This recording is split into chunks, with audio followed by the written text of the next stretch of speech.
ఎప్పుడైనా సరే నీకు బ్రతుకు మీద ఆశ కోల్పోతే ఒక్క గంట సేపు హాస్పిటల్లో గడుపు. ధైర్యం వస్తుంది. ఎలా అయినా సరే బ్రతకవచ్చు అని నమ్మకం వస్తుంది. అక్కడ ఊపిరి ఆగిపోతున్న వాళ్ళ దగ్గర నుంచి చూస్తే నీ ఊపిరి చెప్తుంది నీ బ్రతికి ఎంత విలువైనదో అని. చావు దేనికి కూడా పరిష్కారం కాదు. బ్రతికే సాధించాలి. మనల్ని బరువు అనుకునేవాడు నోటి మీద వేలి వేసుకునేలా బ్రతకాలి. నువ్వు పోతే జీవితాంతం ఇక్కడ ఎవరు కూడా గుర్తుపెట్టుకోరు. కాబట్టి నువ్వు బ్రతకాలి. బరువైన బాధితులు ఉన్నా, బాధలు ఉన్నా, ఏమైనా సరే ఈ ప్రపంచంలో వెలకట్టలేని సంపదలు రెండే రెండు.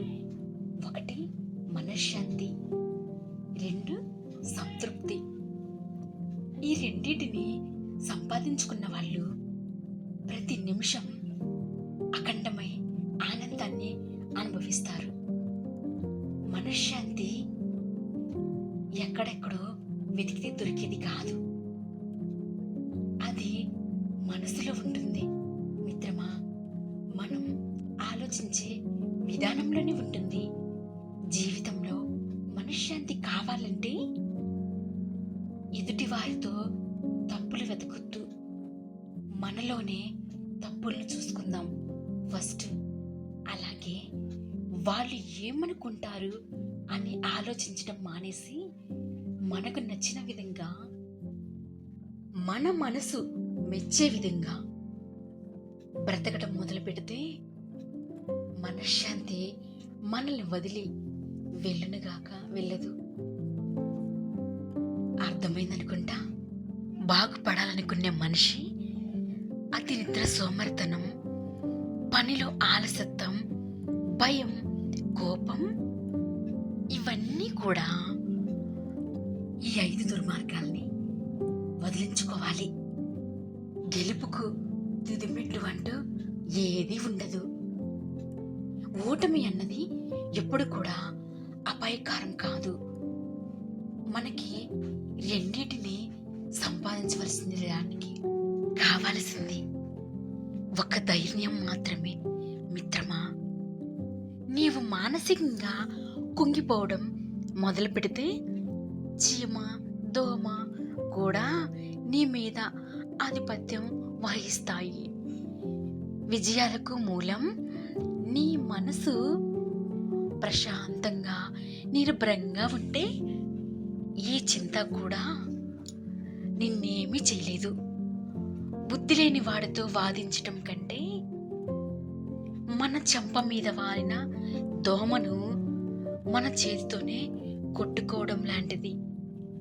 ఎన్నిసార్లు కొట్టి దాన్ని చంపాలని చూసినా అది చావదు సరికదా. మన చంపల్ని మనమే చావవాయించుకున్నట్టుగా ఉంటుంది. విషయం పరిజ్ఞానం లేకుండా కొందరు వివేకంవంతులు అన్నట్టు వాదనకు దిగుతూ ఉంటారు. అలాంటి వారితో వాదనకు దిగటం కంటే వీలైనంత దూరంగా ఉంటేనే మనకు చాలా మంచిది. ఎందుకంటే బంగారం నాణాన్ని సముద్రంలో విసరడానికి ఒక మూర్ఖుడు చాలు మిత్రమా. కానీ 100 మంది మేధావులు కలిసి కూడా దాన్ని వెనక్కి తీయలేరు. కష్టం మనకు మాత్రమే కనిపించే దయ్యం లాంటిది. దాని గురించి ఎవరికి ఎంత చెప్పినా సరే నమ్మాలనిపించదు. ఇదిగో అక్కడ ఉందని చూపించినా సరే నమ్మరు కూడా. కోపం ఎలా వచ్చి అలా వెళ్ళిపోయే భూకంపం లాంటిది. ఒక్క క్షణం కంటే ఎక్కువగా ఉండకూడదు. కానీ అదే చూసే నష్టం మాత్రం మామూలుగా ఉండదు. జీవితం ఒక రైలు ప్రయాణం లాంటిది.